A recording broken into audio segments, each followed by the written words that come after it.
directly in the participants list on the right-hand side. As you will just have heard, the webinar is being recorded, and both the slides and the minutes will be available after this. So we can have a smooth session, please do keep your microphones muted during others speaking. And if you have any questions, put those directly in the chat. Caitlin and my other ICLOI colleagues are available for any technical support questions. So you can email Caitlin directly, or you can message her as the host in the chat box. Before we kick off, let's have a quick run through the agenda for today's meeting.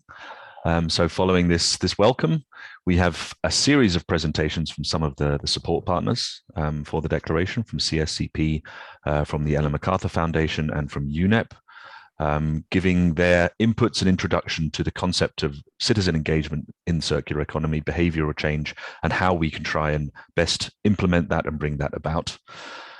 Following those introductory presentations, we'll have a 10-minute break, and then we will split up into 4 separate meeting rooms where 4 of our signatory cities, Ljubljana, Leuven, Turku, and Lourdes, will present their good practice in this area. And there will be instructions later on about how to join those different sessions. We will then come back together for a 20 minutes wrap up and hope to finish at 1 o'clock this afternoon.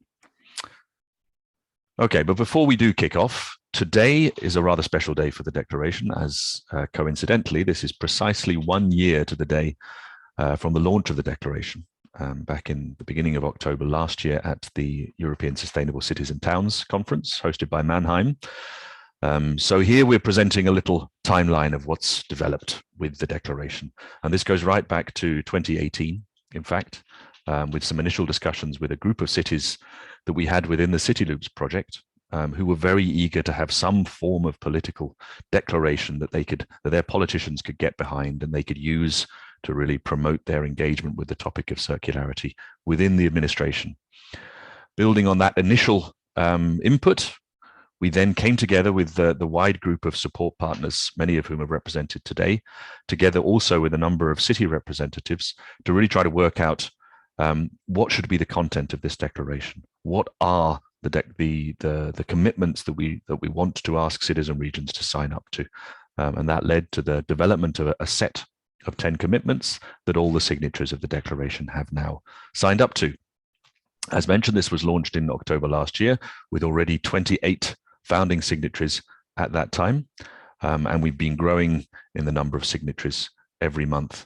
The period since then until now, we have focused on trying to create connections between the signatories, to network amongst those signatories, to also try to identify good practice examples that can be communicated, look for other initiatives that we can join together with and link up to. And that brings us to the situation today, where we have 59 signatories with the declaration, a number that we are sure will increase within the next few weeks. And I think looking back over the first year, what is clear is that there's an astonishing amount of activity that is taking place within this group of signatories. The sheer number of different measures that are taking place, the number of sectors that are being addressed, stakeholders that are being engaged with, all sorts of different activities happening within each of the cities.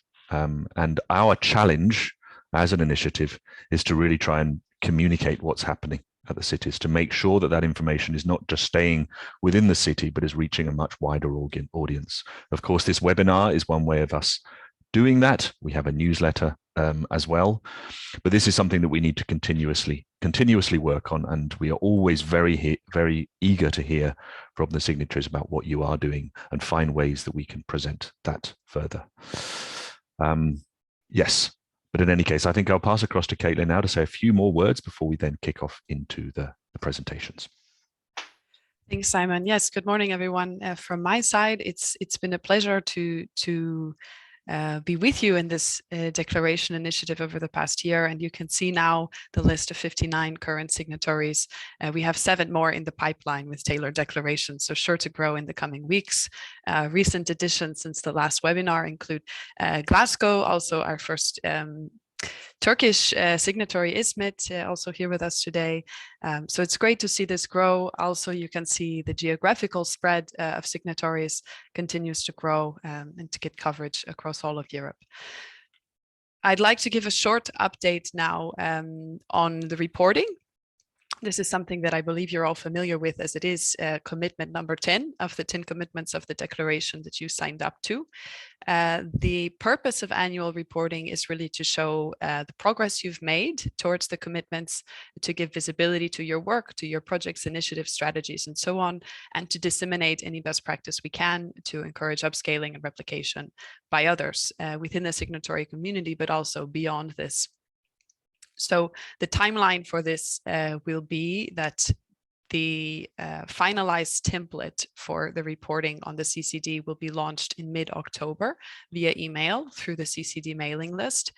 And we ask that all signatories return the filled-in template by the end of this year. Then we will publish some case studies, takeaways, news bits, and so on, and ultimately a report with the collective activities of CCD signatories over the first year of reporting, sometime early next year. So the format of this, so that you don't get scared off yet, it will be very light touch based on your actions and activities ongoing in the area of circular economy towards the CCD commitments, which are holistic, covering many aspects of what a local government can do towards the transition. This will be complementary to other monitoring frameworks, so there is not a prescriptive list of indicators or a lot of data hunting that you will need to do. And the template has been co-developed by the support partners of the declaration within the steering group meetings over the past several months, and was piloted over the summer by a number of select signatories to also ensure that it's feasible for cities to fill out. So stay tuned for that via email in the next weeks. And of course, we remain available if you have any questions while filling it out in the coming month and a half or so. Okay, with that, I would like to start the engagement and interactivity of this webinar with a few quick Slido polls. Please go to slido.com and use the event code CCD. And there you can see 3 polls.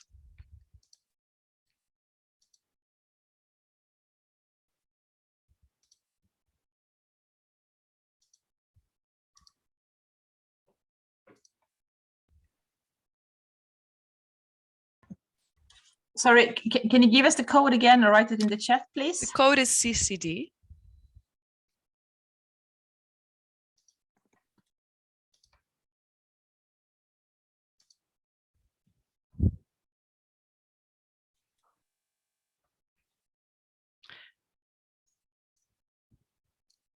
First, in the spirit of reporting, a reflection on your greatest circular achievement this year. This can be, of course, on behalf of your organization.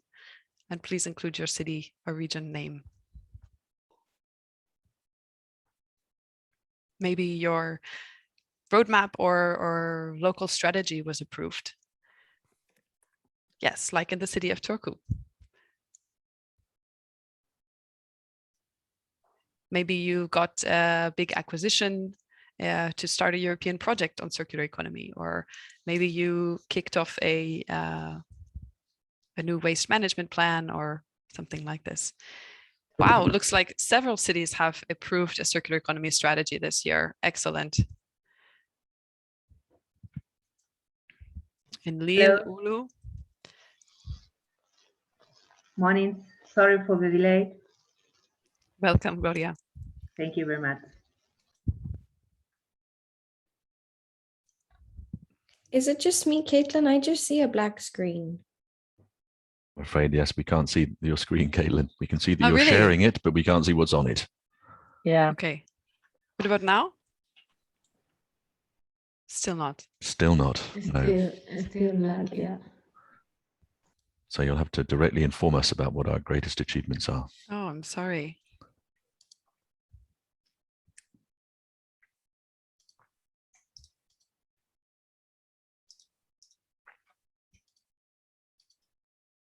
Now? No. Oh dear. Okay. If you type in an answer, you will automatically see all the other people's answers. Oh, this is a trick. Nice, Jan. Thank you for that. Slido. All the more reason to participate. In Copenhagen, they got funding for an initiative aiming at business in the city. In Est Ensemble de Grand Paris, they began awarding a process for circular economy action plan. The CE strategy in Ljubljana is in preparation as well. In Leuven, they opened a repair hub, a circular hub, and approved a circular strategy. In Lores, they have a huge success among inhabitants with a composting project. In Izmit in Turkey, they have a launch of the waste application. In Umia, they started a collaboration between 5 partners for a circular mall. And so on. There are many more. Great to see, and we look forward to reading more about these in detail with your reporting. The next poll is to what extent your city is using and relying on circular citizen engagement. To what extent is your city using and relying on citizen engagement?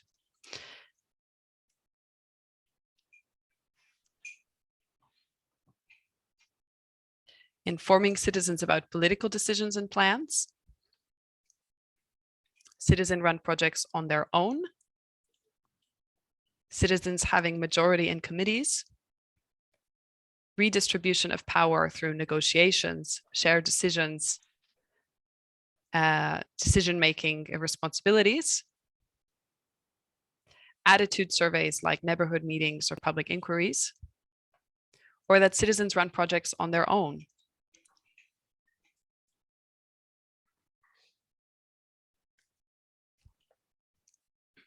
Okay, so we see the vast majority here are answering that they inform citizens about political decisions and plans. And the second most popular is attitude surveys, neighborhood meetings, town hall meetings, and so on. Those are with 76% and 64% respectively. Also, many cities with a citizen running projects on their own, 38%. And a growing number here, 33%, have an advisory role of citizens in committees where politicians take final decisions. Great to see that. And the final poll, in which fields of circularity do you involve citizens? In which sectors is your citizen engagement targeted? Energy, waste, food, textiles, ICT and electronics, mobility, housing, or other.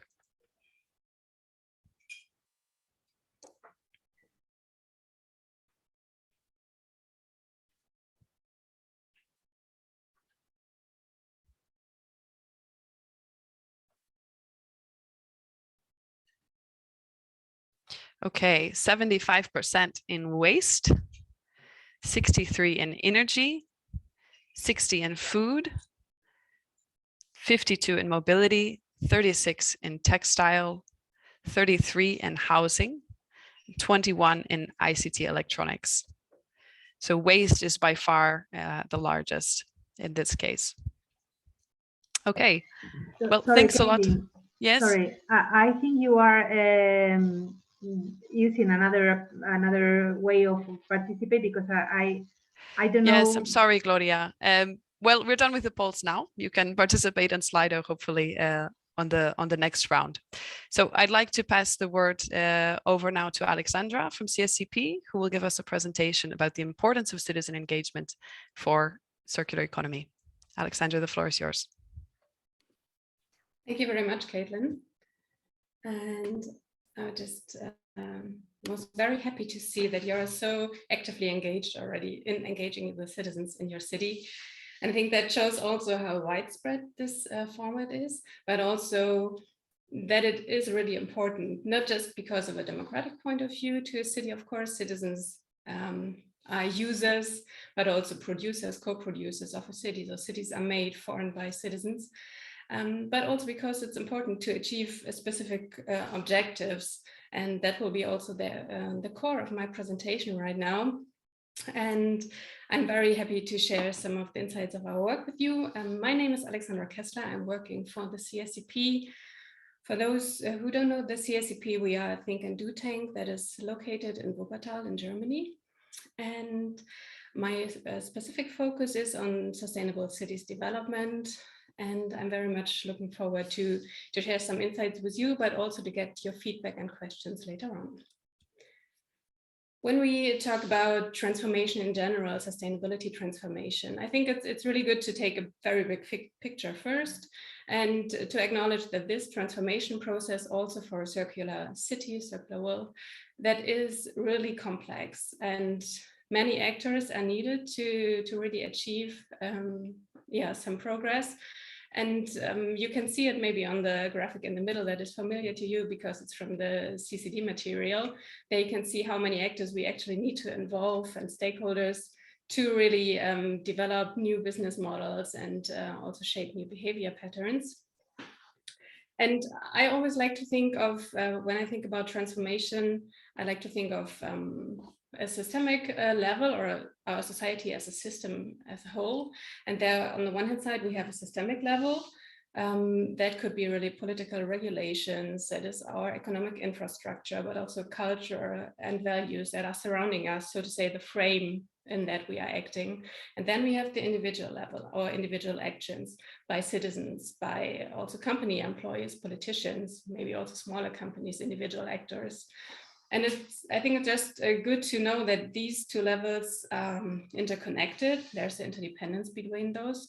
And the actions, they are shaped by the systemic level. So our framework is guiding our actions, but at the same time, our actions are reproducing the systemic level. And it's a bit of theory, but I think I like it quite a lot to have some orientation in the overall process. So we can reproduce the system by confirming the regulations, values, etc. But we can also change it if we change our values, if we change maybe some actions that go into a certain direction. And I think this change is what we are talking about. And whenever you want to start a change process in your city, I think it's just good, first of all, to know what you want to change, then do a stakeholder mapping to see which stakeholders are involved in these change processes or should be involved. And then you can actually kick off, among others, the citizen engagement process. And I will now also focus on the group of citizens. And when we talk about citizens in a circular city, as I already said, there is, first of all, I would say a democratic understanding so that citizens are really the co-producers of a city. And of course, it's always good to know if you start a change process to be very specific what you want to achieve and whom you want to address. And there it's also important that citizens can take up different roles in a city. And I think it's very clear, but I think it's just good to remind ourselves that the roles are different and they can also be, it's important to know about the specific roles to achieve certain objectives. And I will come to that in a minute again. So it's good to know who you are addressing, and these could be, for example, citizens as consumers, citizens as producers or prosumers, could be also employees in a company or engaged citizens that are working in CSOs, or you can also differentiate the citizens that you are approaching and would like to involve according to different socioeconomic factors, their values, user behavior or lifestyles. These are just some criteria really for orientation if you want to define who your target group is in your process. And again, a little bit of background for the orientation overall. It's probably familiar to you, this ladder of participation by Arnstein, already developed in 1969.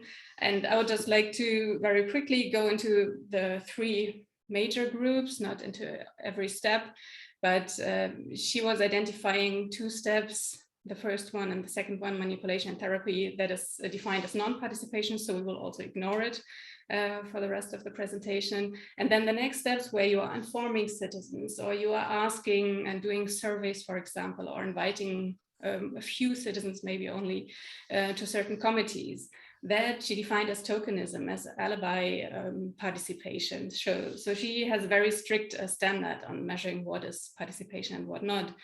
And this is an orientation, of course, it's not saying it's right or wrong, but according to her definition, the real citizen control and real participation is happening when you have partnerships on eye level, when you really shifting also powers, negotiate who is taking decisions. If you really have a delegation of citizens in a committee where they have the majority for taking decisions, for example, this could be citizen councils, for example, or if you really have projects or programs that are run by citizens in their own control, where they are really in charge of everything. And that could be simply a neighborhood project, for example.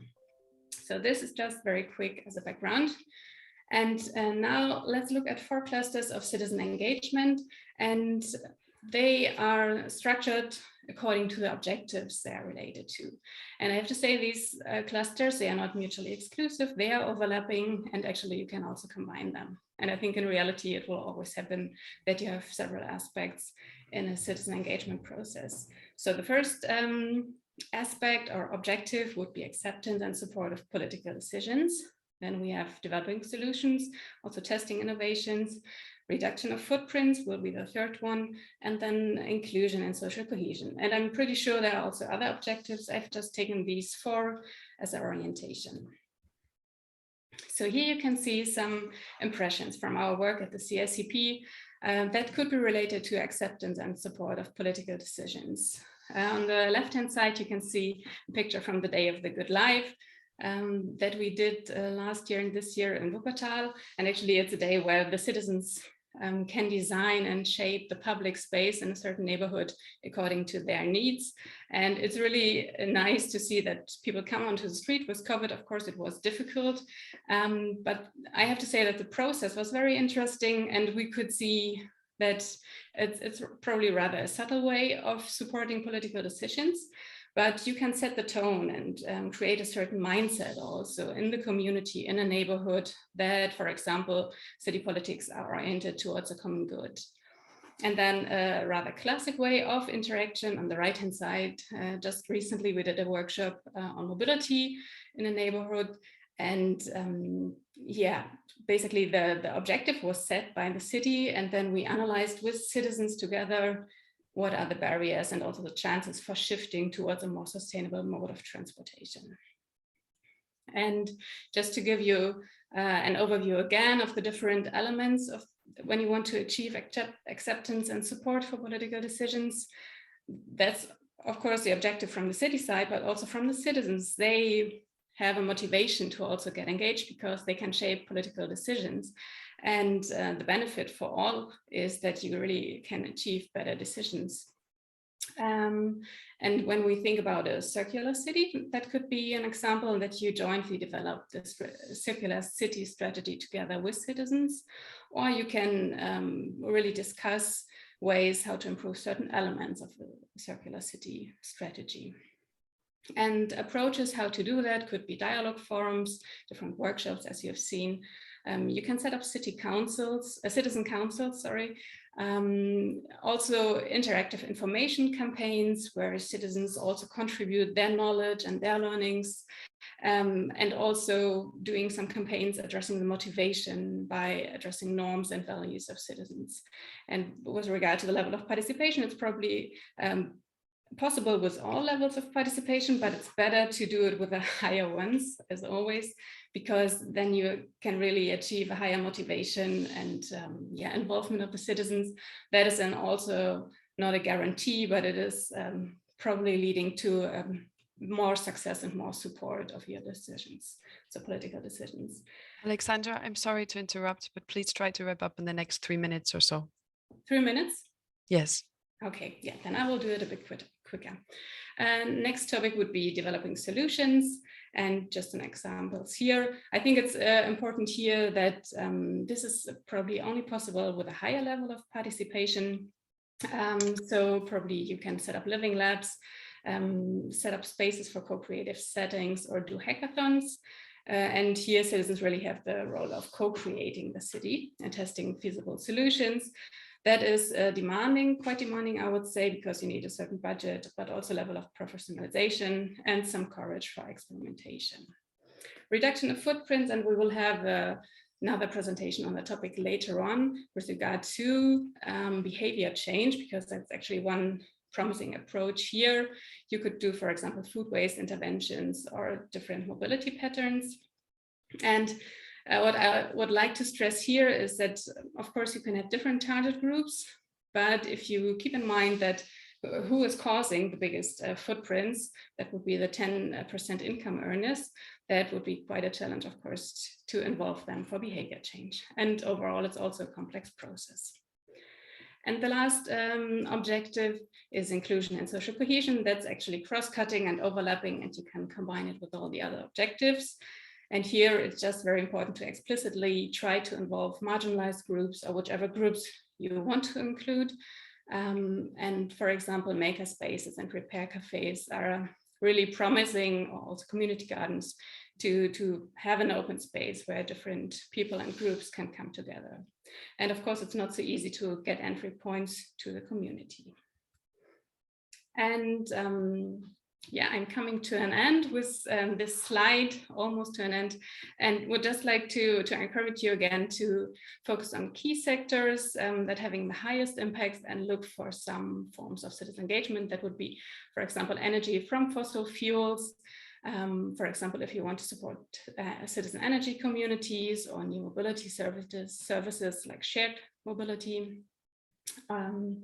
For the topic of biomass, of course, everything that is preventing food waste and food loss, promoting a regional and seasonal and maybe plant-based diets. And regarding minerals, that's also very important and rather difficult, I would say. Try to reuse construction and demolition waste and support repair initiatives. And finally, some tips for successful citizen engagement. Really, first, I would like to start with expectation management. Don't forget the systemic level, as said in the beginning, and think about collaborations with other stakeholders. And I think it's also clear to all of us that it's not really easy. You need some data, you need information about the citizens, about their behavior and their values. And it also requires resources in terms of time, but also tenancy, personnel budget, and so on.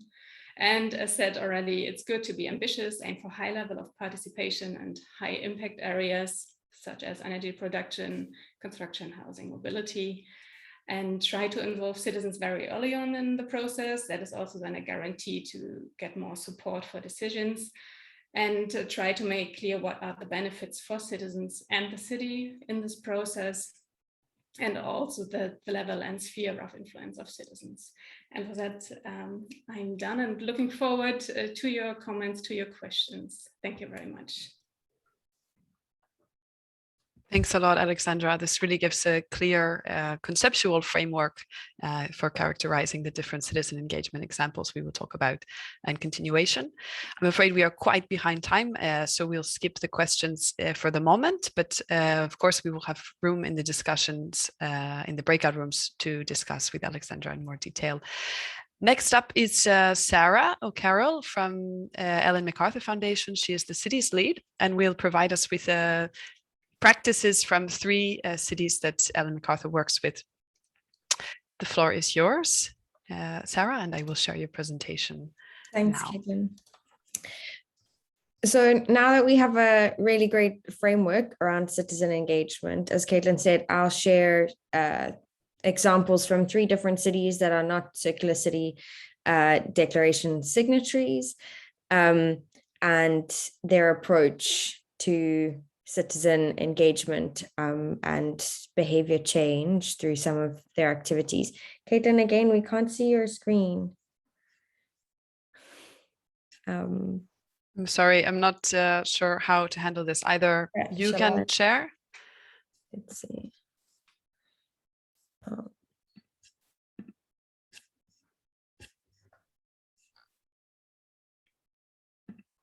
Or any ICLEI colleague has the access via the folder of presentations, if this doesn't work. Sorry about that, Sarah.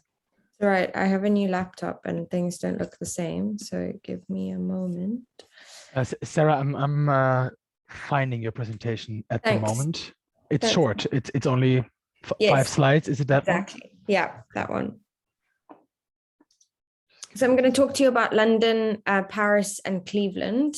And they are three quite different approaches. So fantastic.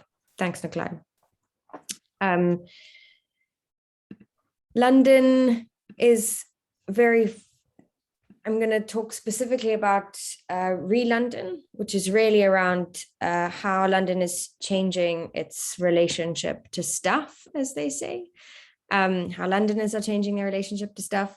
And Paris, I'm going to focus specifically on a material stream Paris has been working on, and Cleveland has really some bottom-up initiatives focused at community level. So I'll talk you through these three cases. So Nikolai, if we can go to the next slide.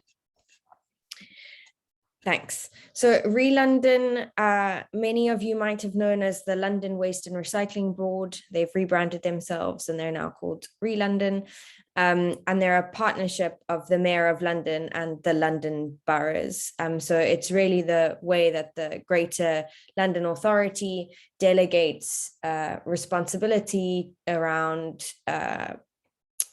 changing the way that boroughs work around waste, shifting that from waste management to resource management, and all the work or a lot of the work that happens around circular economy in relation to citizen behavior change. So Re-London has a really big focus on Scope 3 emissions and are really driven around the climate change agenda.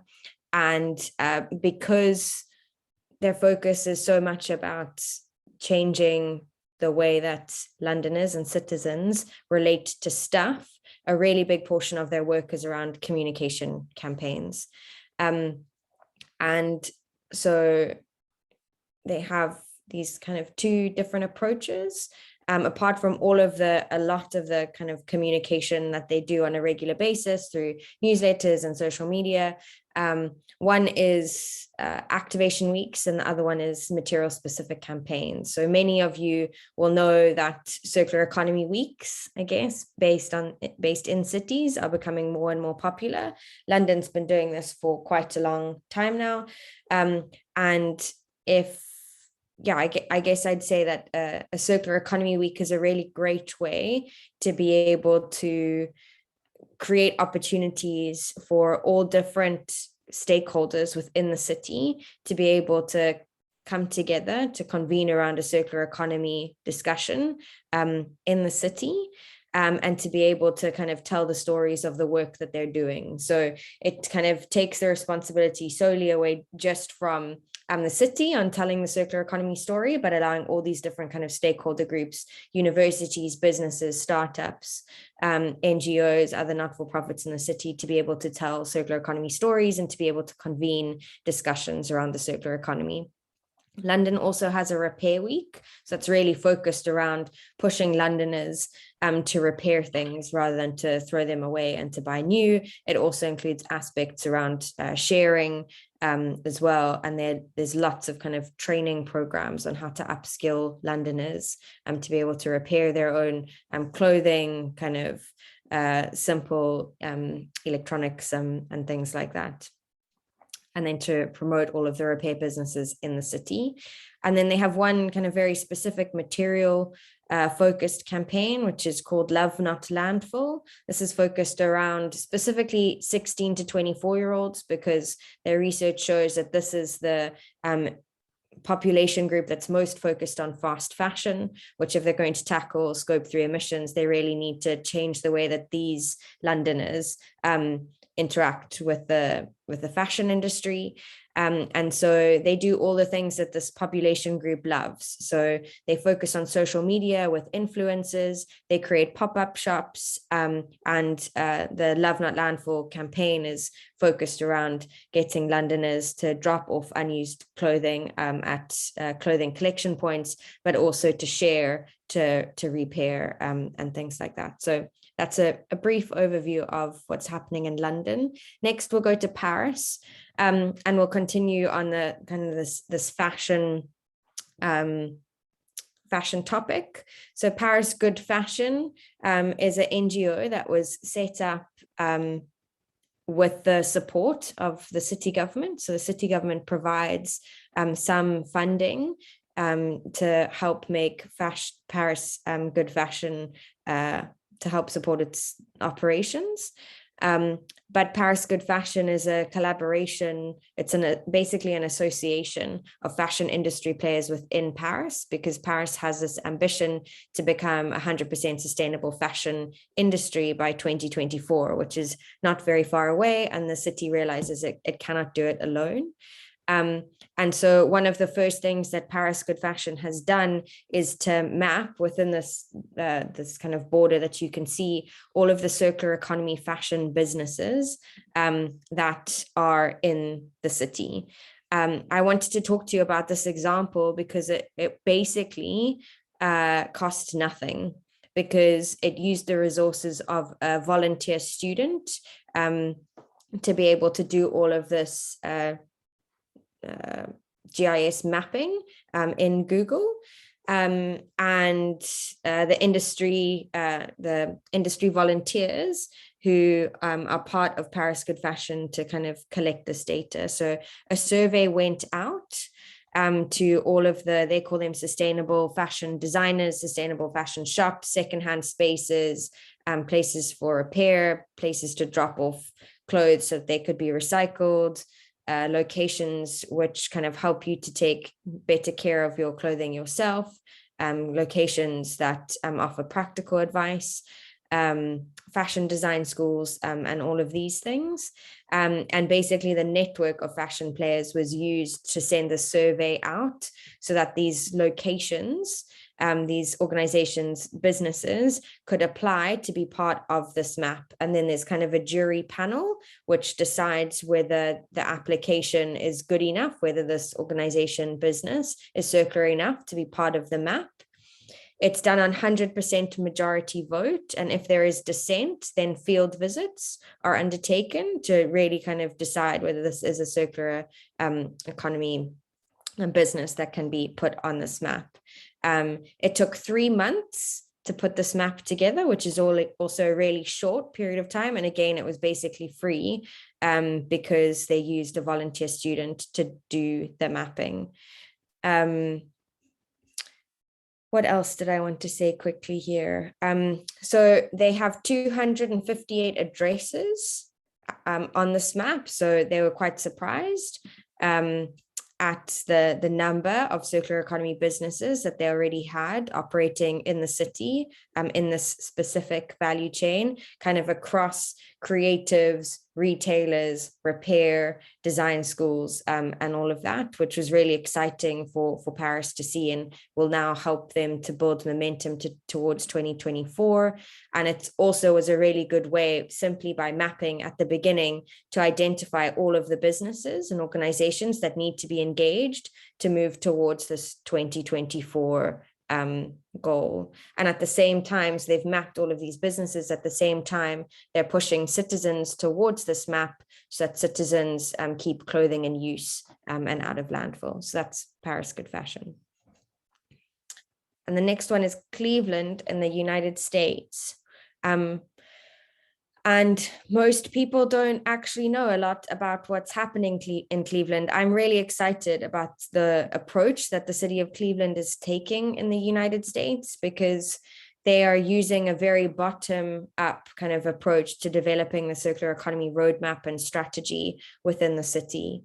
So Cleveland is developing its first circular economy roadmap for the city, and as part of that, community engagement is absolutely central. So I think they have between 10 and 12 community consultations as part of developing the roadmap process. And to do that effectively, they've gone out and recruited 10 community ambassadors. And they are mapped on Google. Like, you can actually go and see with basically like which communities these people live in. And they've also mapped community circular economy businesses that are also involved in the consultation process. And they're very focused on community businesses. So I think even calling them like an SME is perhaps probably too big for what these businesses are. To put it in context, it would be something like Linda in the suburb of Cleveland Heights has a small home-based sewing tailoring business, and she will apply for grants between $500 and $5,000 to be able to do things like train new seamstresses to join her home business, buy new sewing machines, and things like that to be able to expand her business. But it's really kind of small, really small kind of micro businesses within the city that Circular Cleveland is supporting.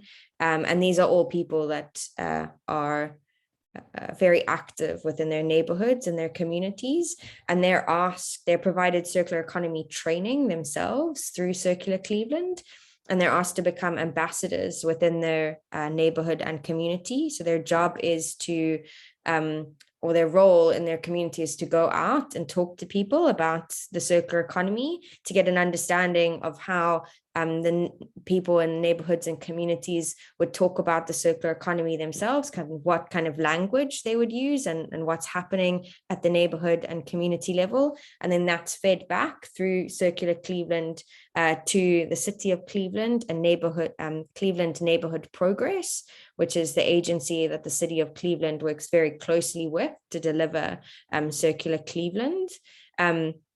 To be able to better understand kind of the different interventions that are required to be able to drive the circular economy transition within the city, but also having an understanding of the language that communities and neighborhoods are using to talk about the circular economy. They're better able to tailor communications and communication campaigns so that kind of the everyday person in Cleveland kind of can it's much easier for them to engage in the topic because it's language that they're kind of already using. So those are 3 cities, short and sweet. And I'll be around just for a little bit longer, but then I'm afraid I'm going to have to drop off and go to another meeting. But please do post any questions in the chat and I'll see if I can answer them as best as I'm able. Thanks a lot for sharing, Sarah. And you will see that the chat is flooded now with examples of signatory cities having their own circular textile approaches, lots of maps, lots of strategies. So have a look there. And thanks again for joining us. No I pass it over now to Boris Lemontagnier from United Nations Environment Programme, who will talk to us about the Sustainable Lifestyles Toolkit that they use to really clarify axes for action on behavioral change. The floor is yours, Boris. Thanks, Kathleen. Very happy to be here. And before I go into the toolkit itself, I will present a little bit more of a broader perspective from basically where I am standing for, meaning like the Sustainable Lifestyles and Education team, which is part of the consumption and production units at UNEP. So with this presentation, I want to tell you about the importance of the too often maybe overlooked concept of sustainable lifestyles, which is really key to achieve, which is really key to achieve sustainable cities, to really get there, to get towards like an actual vision of a circular city. So on one hand, we need to really set up the infrastructure and systems enabling citizens to live more sustainably. And on the other hand, we also need to empower citizens and create new aspirations compatible with the 1.5-degree lifestyles. So here, hold on a second. Can you still see my screen? Or it's... Yes, but it's not presentation mode anymore. Okay. Give me a second. And this should be fine, right? Yes. Great. So yeah, on this slide, we can see 3 things. So first of all, households and therefore our lifestyles are responsible for 2/3 of greenhouse gases emissions and probably a much higher percentage of biodiversity loss. Then we also see that there are big differences between countries, and in Europe in particular, pretty much everyone will have to kind of like head towards drastic emission reduction to meet the Paris targets. The little arrows and everything, beautiful. And the last thing we see that basically our lifestyle, and this is only for carbon, for greenhouse gases emissions, we see that it's divided between nutrition, housing, mobility, consumer goods, leisure and services. A number of like aspects that are all part of our daily life and that all needs to be addressed. Circular economy. So there's no doubt that we need to head towards more circular economy and more circularity, which essentially means decoupling economic growth and environmental impacts. We need to retain value, keep resources in the loop, etc., etc. Now, to be a bit critical about this, when we look at the progress made worldwide, so this is beyond Europe, right? We see that it's not necessarily taking the right direction.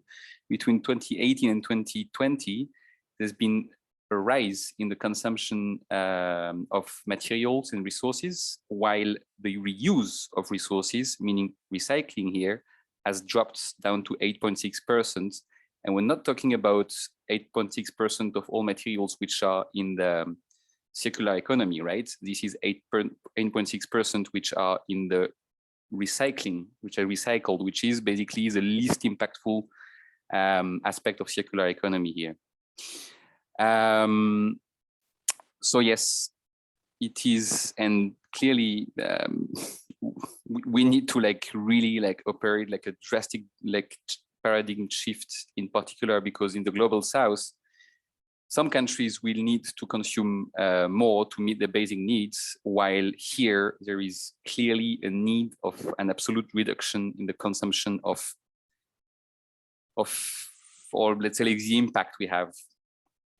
And this whole model also focuses very much on stuff and consumer goods, while as we're going to see now, that's not necessarily where most of our energy should be focused on. So this is for Europe alone, and it's a beautiful report published in 2019. And I think the second edition coming out next week, actually. It looks at like 16 environmental indicators: climate change, land use, acidification of the ocean, resource use, etc. And actually, as Alexandra mentioned earlier, it's really key to focus. I think there's been like a number, like maybe nutrition was mentioned, maybe energy as well. It's really key to focus on what impacts the most, what has the largest impacts. And in fact, when we look here at our consumption footprint between 2010 and 2015, we've reached only relative decoupling, which means that basically over this period, we impacted the environment less for a given amount of GDP generated, but altogether on this period, we've had a larger, greater, more impact on the environment. So it's not like really a fantastic, fantastic results.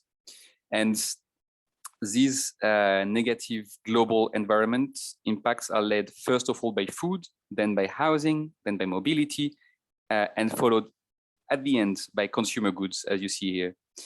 And so it is apparently both a sector that is identified as the least impactful according to this report. At the same time, this is also what maybe circularity focuses on the most. So let's go a bit and talk about foods. So I'm gonna try to keep this short, but basically food worldwide emits 1/3 of greenhouse gases emission and is responsible for 80% of biodiversity loss. We're always gonna need to eat, of course, but still there's like a lot can be done. We've got 30% of the food that is produced, that is lost or wasted. It is in itself responsible for 8% of greenhouse gases emissions. And something that is really important, 80% of all land used for agriculture is used for livestock and its feed. And yet it produces only 20% of the world supplies in calories. So I think you all know like the issue of meat and red meat in particular. Same applies for fish, which is more really about biodiversity itself.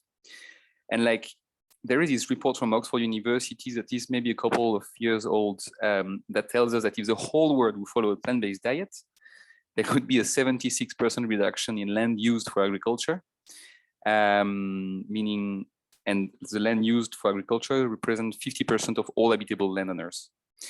And at the same time, a reduction of 49% of greenhouse gases emitted from food.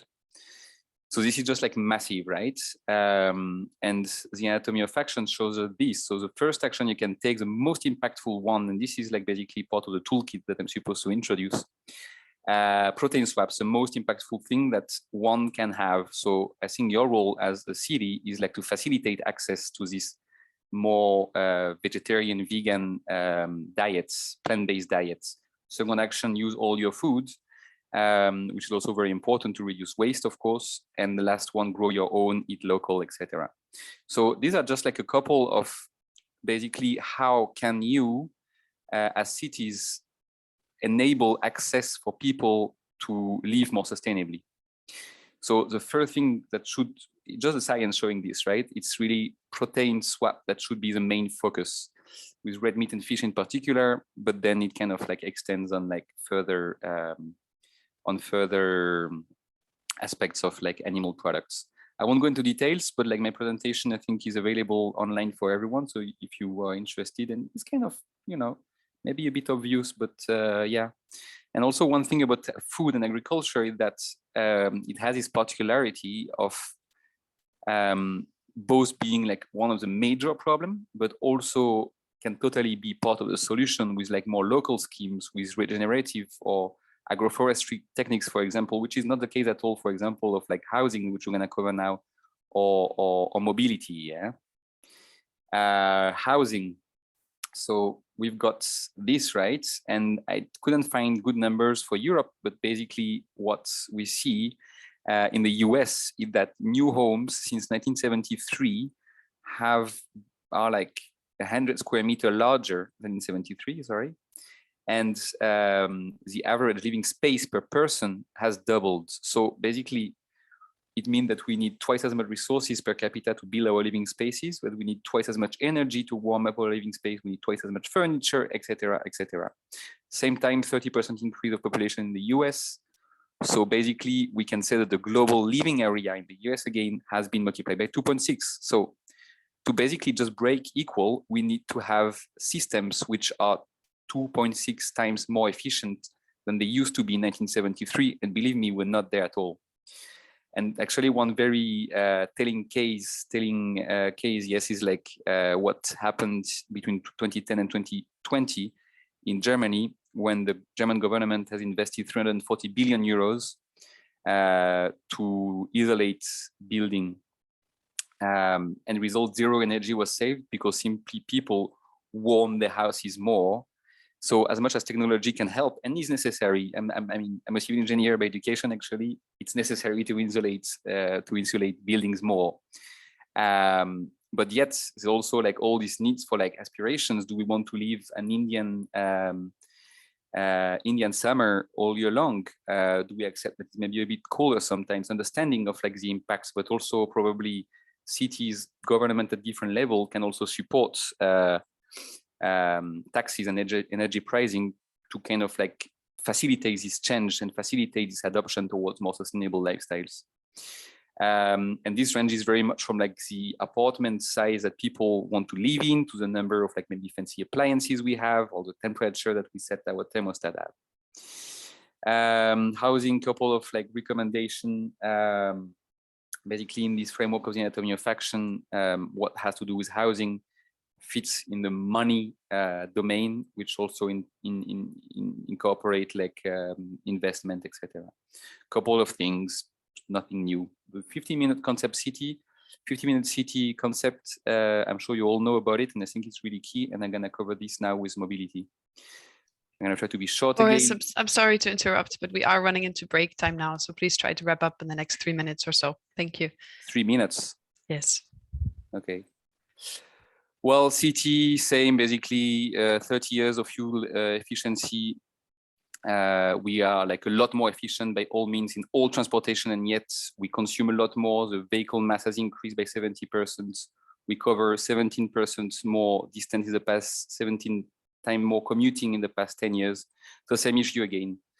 Well, so I think the 15 minutes concept is extremely interesting, and it goes way beyond mobility alone. But yeah, there's like a number of things that obviously should be done and should be focused on. And I kept only like the fashion and stuff things here, not because it's one of the most impacting sector, but because this is what a lot of the focus seems to be, yeah, a lot of like the work seems to be focusing on the consumer goods aspect. Yeah. Absolutely key to redesign aspirations, because basically the aspirations have been dictated to us by 70 years of intense advertisements. We need to rethink, to redefine what we kind of like set as like a happy life or as a successful life, all the way down to what we want to eat for dinner, we're out for an evening out, etc.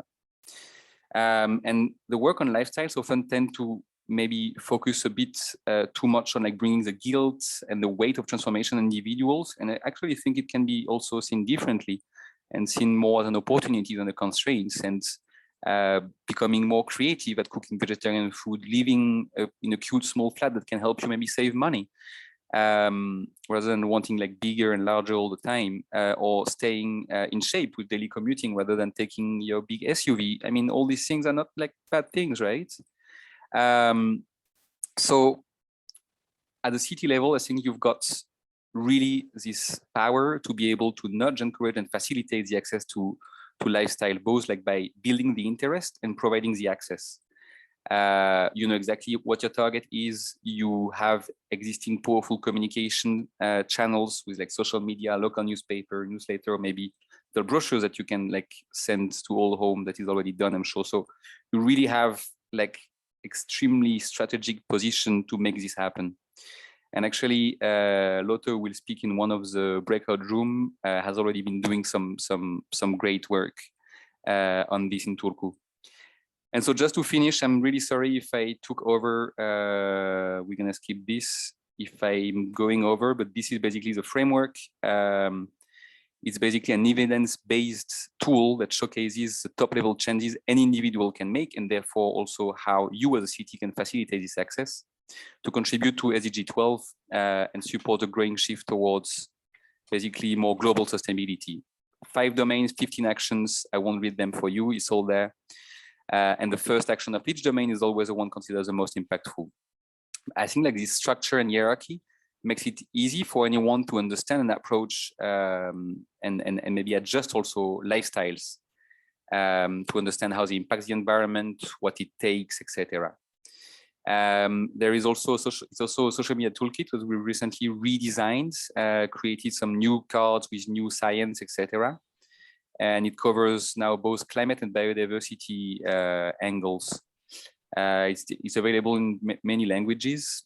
And yeah, I think it's also something that if you're interested in, you can use, of course, it's all, you can just use it there. You can also like contact me. I think my name is in the bottom left corner, yes.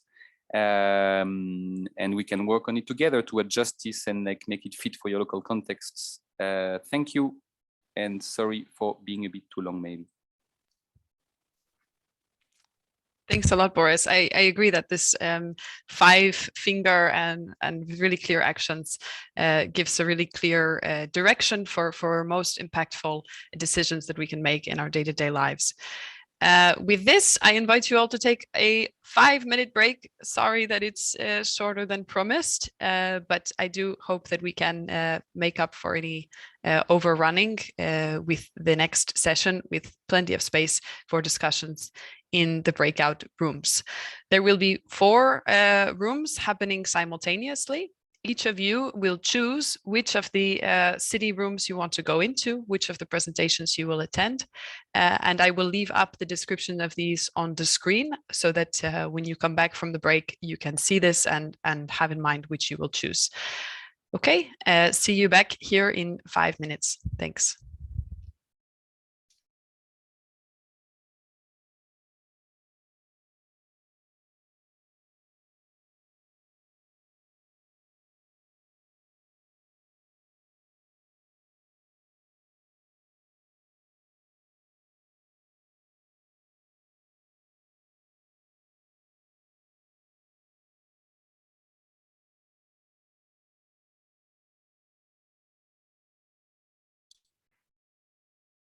Joan, can you see the screen? Yeah, it works now. Oh, Yes, that's I can. great. Yes. Thank you.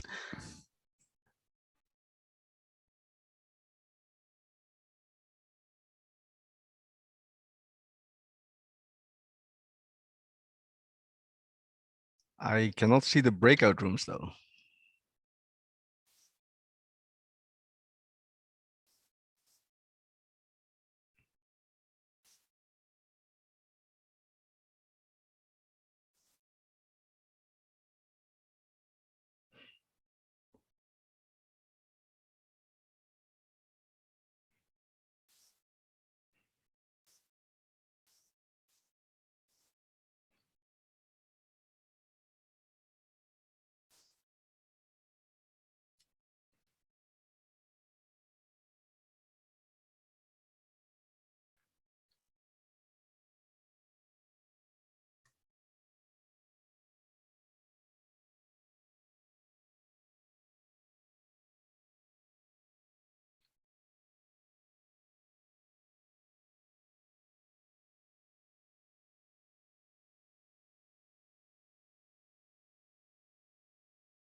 Okay, welcome back from break, everyone.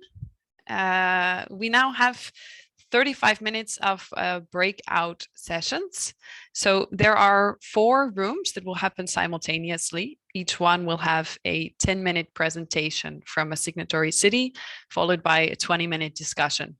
Know that the presenters from the first session will also be in the rooms. Should you have direct questions to them, you can also take advantage to ask them there. So the first room will be from Ljubljana, Slovenia, from Sala, about raising citizen awareness of circular economy through small budget-friendly actions. The examples she will use are in the areas of biodiversity, sports, and events. Second room is from Leuven, Belgium, on stimulating a culture of share and repair, featuring the Share Repair project from Line. The third room from Turku, Finland, is about the 1.5 degree lifestyles campaign for behavioral change with different demographic profiles and suggested actions to take for citizens of Turku. The fourth room is from Lores, Portugal. And this will be about involving youth and households in climate action, specifically also on a community composting activity. So all participants will choose themselves which breakout room to enter, and you'll be automatically brought back to the main session after the 30 minutes are up. There will be a moderator in each room facilitating the discussion, and every other signatory, please feel free to speak up also in the rooms on your experiences with citizen engagement. So without further ado, the rooms are now open. And you can see the breakout rooms at the bottom of your tab and go to the room of your choice. Should you have problems with this, should it not be working for you, you're welcome to just type in the chat which room you want to go to, and I can send you off there myself. Enjoy your discussions.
In case you're still in the main session, please feel free to write in the chat if you have some troubles, and I can place you in the room of your choice.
Are we back in the Yes, third we room? are back in the big room, but we had 1 Finally. minute more when we left. Okay. But everyone is going to come back soon.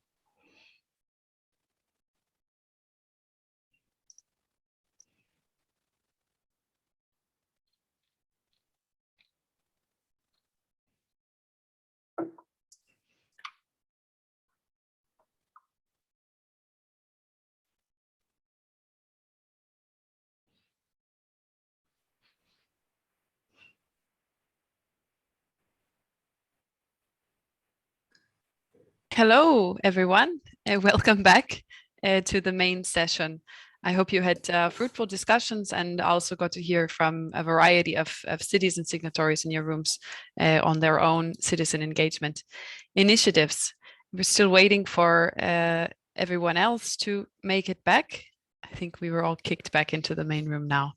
Great. Welcome back, everyone. Again, thanks to our 4 cities for sharing. Now we will have a bit of a tour of the room with each moderator reporting back on key takeaways from their discussion. Simon from Ljubljana's room. Sure. So we had a really interesting presentation from Zala from Ljubljana on different actions related to raising awareness among citizens. And then we had also fruitful discussions where we discussed the different obstacles for raising awareness and how to really engage people with people. So one of the key insight was that it's really important to explain why and then how we need to engage with people and to bring clear solutions. We also discussed how to really engage with employees of the city and with different actions really to make them actor in a way of the city as a role model for the circularity. Yeah, that's it. Thanks, Simon. Next is the room from Leuven. Alexandra, would you like to report back? Of course. We had a very nice and inspiring presentation by Line and Liebe from Leuven. They started a share repair project that is, first of all, connecting existing repair projects and then also scaling it up, bringing it to the digital world. And they have, even though it was, of course, hard during COVID times to do really repair projects on site, they developed and managed it actually quite nicely with digital tools to bring it to the audience, to the population of the city. So they even managed to reach other user groups that were not maybe interested in repairing stuff before. It was also interesting to see that they try and are also already cooperating with some professional repair shops. They are even contacted by repair shops that maybe hand over some things they cannot do to those other voluntary repair shops and to this online platform where you can really go online, show the device that is broken and then find someone who knows how to repair it. So it's really inspiring. And what is also nice, they want to take it to the next level and start a network of cities who are engaged in repairing things. So this network is about to start, it's in the preparation, and it's called Open Urban Repair Network. Whenever you are interested to join, and you can contact Lina and Liebe to get some more information. Thanks, Alexandra. Yeah, I was in this room too. I really liked about this room that we talked about how citizens are not a homogeneous mass. There are different demographics within this group, right? So we can't check the box for citizen engagement with only one piece, but rather continuously work to expand and ensure we're reaching old people, young people, people from different socioeconomic levels and so on. Great. The third room is of Turku. Boris, what do you have to report back? Lotto gave us like this great presentation on fomenting behavioral change for circular consumption, which was essentially a campaign led on social media, but also all across the city on buses, in any possible way, basically reaching people to inspire them to live more sustainably. Now showing that now the city of Turku has done a massive share of the work to enable sustainable lifestyles. At this point, there's also the need for like citizen engagement into going further.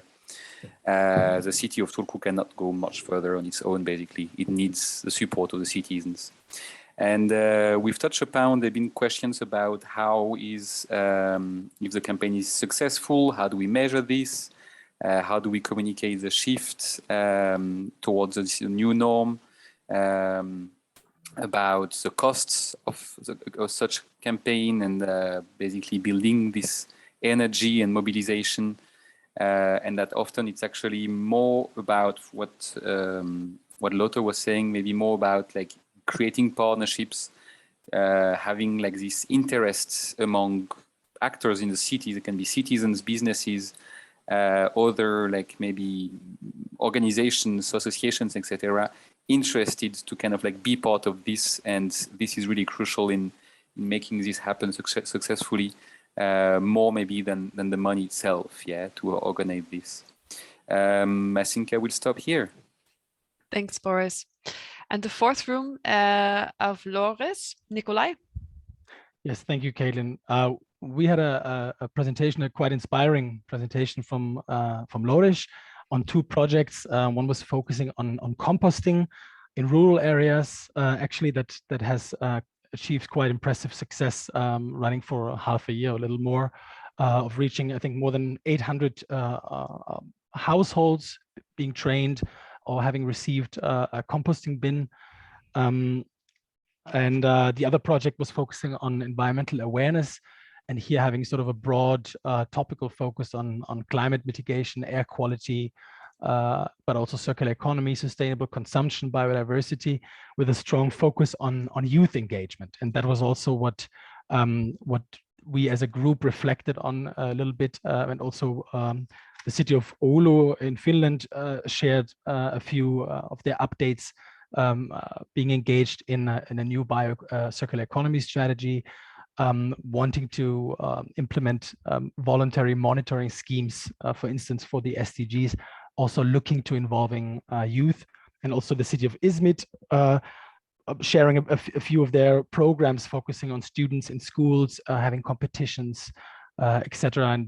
And perhaps the most important aspect of this is to ask the question, okay, what are the circumstances needed for replication of these things? I mean, can those practices work across countries? Are there cultural differences? And if we reach a conclusion, which is hard enough, I think, in this short time, is to say that actually not, that there are really, in principle, these activities can work across borders, but of course there are specifics that need to be taken into account. For instance, how are you getting to these students? Do you need to engage the national government for that? Can you do this on your own, and so on? So very, very inspiring conversation. Thank you very much. Back to you, Caitlin. Thanks, Nikolai. Well, I'm very happy to hear about these discussions, and do know, everyone, that the slides and minutes will be made available to everyone. So I hope you don't feel that you missed out on any one group. To wrap up today, we have a Slido poll. In this Slido poll, you can join through the link. You are asked to rank by personal opinion on the importance of a variety of citizen engagement measures for circularity.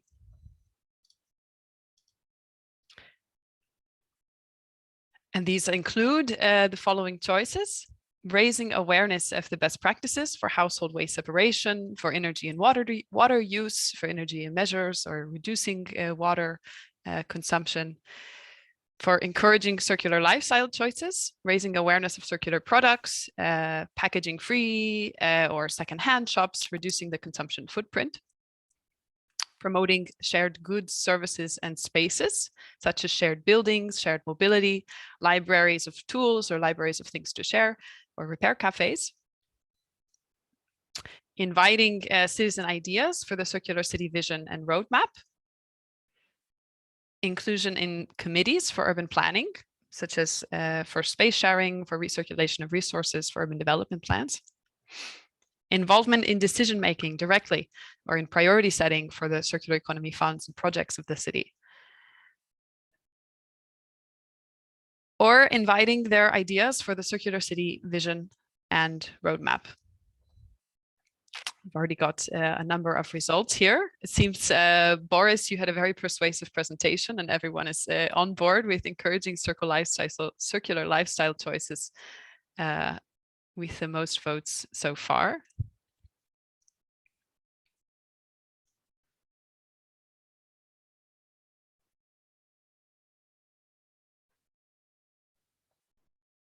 Yes, I think your graph of the impact of household consumption on GHG makes a very clear argument in favor of this. Also an inspiring takeaway for us as individuals, as citizens ourselves, in what choices we make. Okay, the numbers are not moving too much. It seems we have a majority alignment here on this ranking. Promoting of shared goods, services and spaces, repair cafes is also coming in with high results at number 2. Household waste separation, energy and water use, so citizens as consumers, is also ranking high here in 3rd place. Would be interesting to hear from signatories, seeing how so many of you said that your Circular City Roadmap was approved this year. How many of you included citizens in some part of development of that roadmap? Okay, well, thank you very much for participating in this poll. The results of this poll, as well as the others, will also be shared in our minutes from this meeting.